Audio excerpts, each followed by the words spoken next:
बारे में कौन से एंशिएंट टेक्स्ट में लिखा हुआ, क्या एक्सपेक्ट करते हैं वो इन रिटर्न, लॉयल्टी, है ना। थ्योरीज के बारे में कुछ मेंशन बातें कर रहे हैं ना मल्टीपल एरियाज की, तो यानी किसकी बात कर रहे हैं बेटा, मल्टी डायमेंशनल। हाँ जी, CSEE वाले बच्चों बेटा इंट्रोडक्शन टू मैनेजमेंट चैप्टर 7 के एमसीक्यू प्रैक्टिस करते हैं आज। बहुत सारे बढ़िया बढ़िया इंपॉर्टेंट एमसीक्यू क्वेश्चन की प्रैक्टिस करेंगे बेटा। चलो लेट्स गो।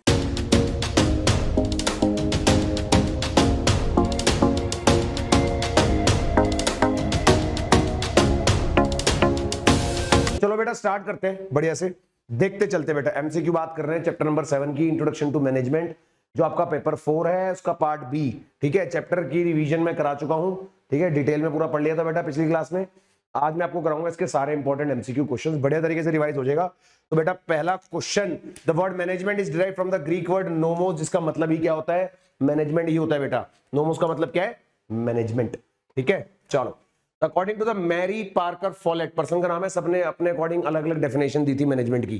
तो इन्होंने क्या कहा था, management is art of getting things done through people, लोगों से काम करवाना ही क्या है, management, according to this person जो डेफिनेशन थी मैनेजमेंट की, यानी कि ऑप्शन बी। ठीक है बच्चों, चलो। Who defined the management as knowing exactly what men want to do and the things they exactly do in the best and cheapest way, जो चीपेस्ट वे में करे तो उसको बोला था बेटा FW टेलर ने, हेनरी फेयोल टेलर, ये सब नाम पड़े हुए ना। तो टेलर ने ये बात बोली थी कि चीपेस्ट वे में कैसे काम कराना चाहिए, मतलब एक ऐसी आर्ट, एक ऐसा तरीका जिससे आप लोगों से चीपेस्ट वे में काम करा लो। तो ये बात बोली थी FW टेलर ने। ठीक है बेटा, चलो। The ancient Indian text consider an authoritative manual on administration, एक एंशिएंट टेक्स्ट है, पुराने टाइम का लिखा हुआ एक टेक्स्ट, जिसके अंदर ये कंसिडर करा गया कि ऑथोरिटेटिव, यानी पहले से ये ऑथोरिटेटिव एडमिनिस्ट्रेशन, इस बारे में कौन से एंशिएंट टेक्स्ट में लिखा हुआ है, तो वो है बेटा मनुस्मृति।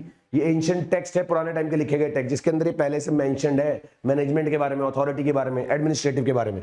ठीक है, next, which management style is characterised by the complete. अब देखो अलग अलग टाइप की मैनेजमेंट पढ़ी थी इसमें चैप्टर में से, मान के चलो आपका क्वेश्चन उसमें से बनेगा कोई ना कोई, है ना।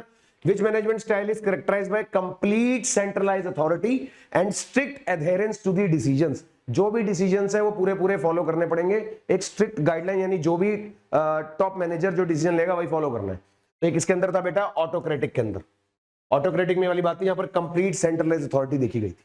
ठीक है, next, the management function that involves forecasting, planning, organizing, commanding and coordinating was defined by, ये किसने डिफाइन करा था, इस बारे में, planning, organizing, commanding and coordinating, ये किसने डिफाइन किया था बेटा, तो बेटा ये डिफाइन किया था हमारा हेनरी फेयोल ने। किसने, फेयोल ने बात बोली थी कि मैनेजमेंट का जो फंक्शंस है वो किस पे डिपेंड करता है, forecasting, planning, organizing, commanding, coordinating ने। ठीक है जी, हेनरी फेयोल, क्लियर है। चलो, which feature of the management indicates that management is needed at top, middle and supervisory level, कह रहा है कि मैनेजमेंट की जरूरत हर लेवल पर ही होती है, यानी कि टॉप पे भी, मिडिल पे भी और सुपरवाइजरी लेवल पर भी। तो इसके लिए बेटा एप्लीकेशन बोली जाती है यूनिवर्सल एप्लीकेशन, यानी कि सब जगह अप्लाई होगा, हर जगह पर मैनेजमेंट की जरूरत है।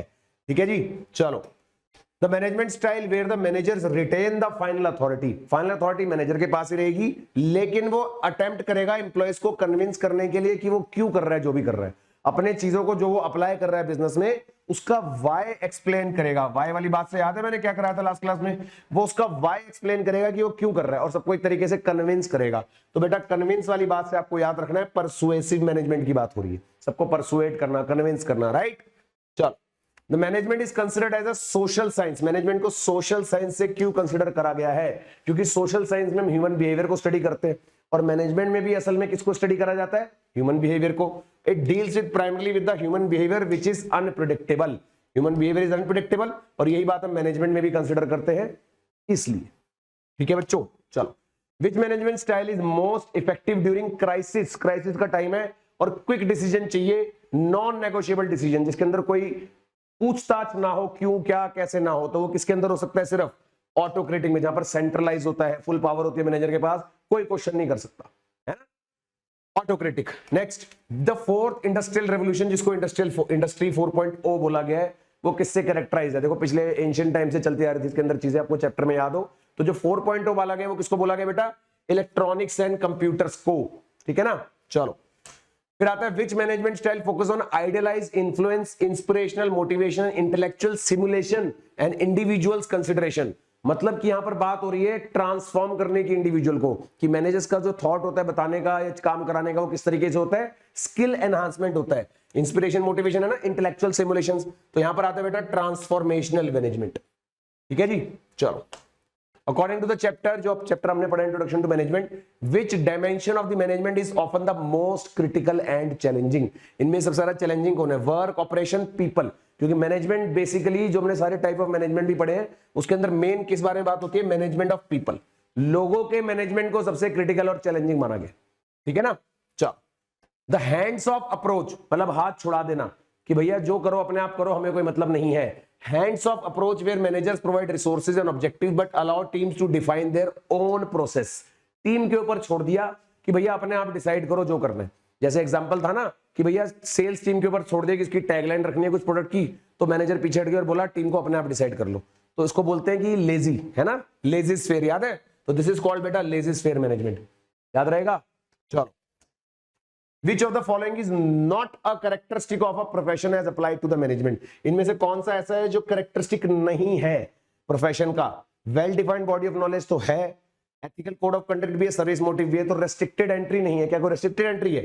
किसी के लिए कुछ कोई मना है क्या प्रोफेशन में जाना? नहीं है ना, legal requirement for a degree है बस, उसके अलावा तो कोई बैरियर तो नहीं है, मतलब कोई भी जा सकता है। आप डिग्री की रिक्वायरमेंट पूरी करो, आप प्रोफेशनल बन सकते हैं, राइट। चलो जी नेक्स्ट देखते हैं। चलो बेटा, the management style where the management act as a father figure, जहां पर हमने बात करी थी कि manager act as a father figure, कि भैया बिल्कुल जैसे केयर करना एम्प्लॉइज की बहुत ज्यादा, और किस लिए, क्या एक्सपेक्ट करते हैं वो इन रिटर्न? लॉयल्टी, है ना। तो फादर फिगर वाला किसमें था? नाम से पता लग रहा होगा, पैटर्नलिस्टिक मैनेजमेंट के बारे में बात हो रही है बेटा।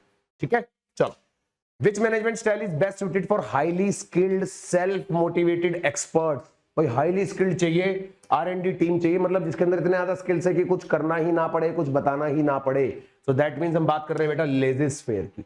इसकी बात कर रहे हैं बेटे, लेजी स्फीयर की। ठीक है, चलो, the management feature that states management can not be physically seen, इसी से पता लग रहा होगा कि जहां पर हम देख नहीं सकते but its presence is felt in the organizational efficiency में पता लग जाती है। तो बेटा इसी से पता लग रहा होगा कि जब हम देख नहीं सकते, जिस चीज को सिर्फ फील कर सकते हैं, तो दैट इज इनटेंजिबल फोर्स, है ना।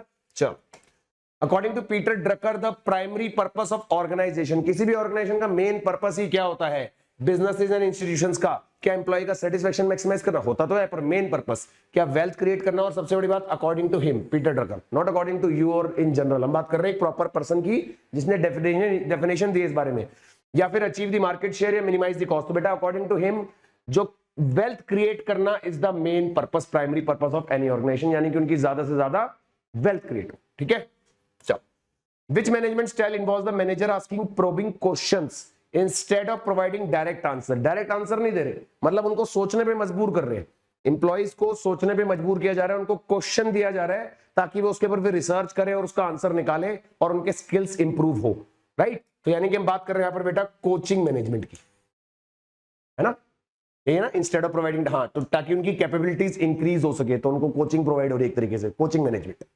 Next, the first industrial revolution जो आया था, मैंने आपसे बात करी थी, इंडस्ट्री 4.0 वाला क्वेश्चन था वो 4.0 वाला, ये 1760 से लेकर 1840 जो पहला इंडस्ट्रियल रेवोल्यूशन था, उसके अंदर वाज प्राइमरीली ड्रिवन बाय, वो किससे ड्रिवन बाय था? Mechanization and steam power. सबसे पुराने वाले की बात कर रहे हैं ना, जब तो यही था उस समय, है ना, मैकेनाइजेशन था और स्टीम पावर। चलो, which of the following is a demerit of democratic management? Democratic management में क्या होता है? जब सबको अपने अपने राइट्स दे दिए जाते हैं, लेकिन उसके अंदर दिक्कत क्या होती है कि भैया स्लो डिसीजन मेकिंग होता है, क्योंकि मीटिंग्स, रिक्वायर्ड मीटिंग्स, तो बहुत ज्यादा मीटिंग्स होंगी तो क्या होगा? काम स्लो ही होगा, राइट।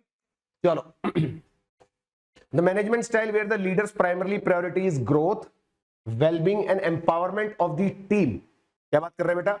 मैनेजमेंट स्टाइल जहां पर लीडर का प्राइमरी रोल के growth, wellbeing and empowerment of the team की ग्रोथ के बारे में बात कर रहे हैं। तो ये किसकी बात हो रही है बेटा? ये बात हो रही है सर्वेंट लीडरशिप की, जहां पर एम्प्लॉइज का बहुत ज्यादा ध्यान रखा जा रहा है ना।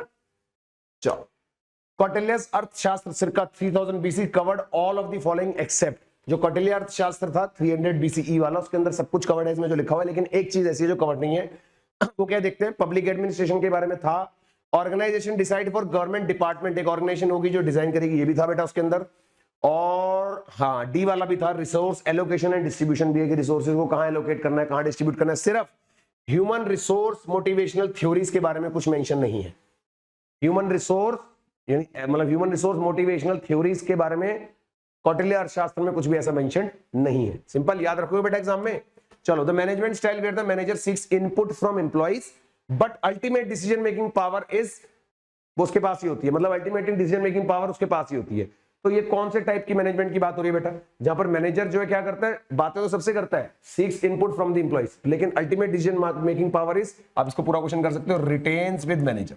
इस क्वेश्चन अधूरा लिखा हुआ है, इसको पूरा कर सकते हो, is retain with manager.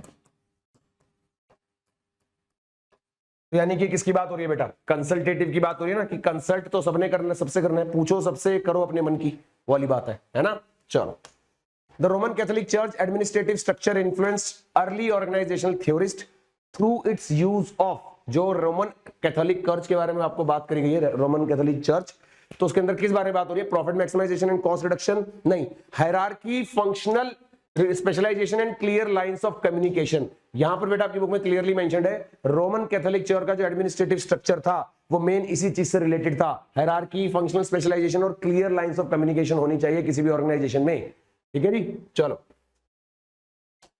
Which feature of the management state that management involves 3 dimension, work, people and operation.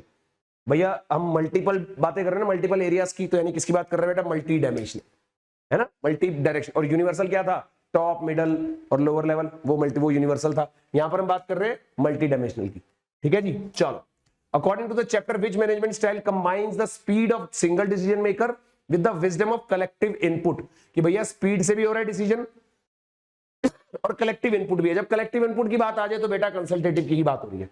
Collective input मतलब सबका इनपुट लिया जा रहा है और आप डिसीजन ले रहे हो, कंसल्टेटिव, ठीक है।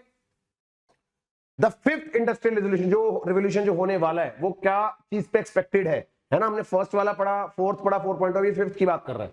तो likely to be characterize by the advancement in, किस चीज में advancement, biotechnology, nano technology and quantum computing, मतलब और डिटेल में अब हम और एडवांस चीजों को लेके आने वाले हैं। So that will be the fifth industrial revolution. अभी तक जो एडवांसमेंट है उससे और ज्यादा एडवांस क्या होगा, यही रह गया बस, nano technology, biotechnology, quantum computing, इसी बारे में बात रहेगी, बस टाइम ट्रेवल करेंगे अब सीधा, है ना।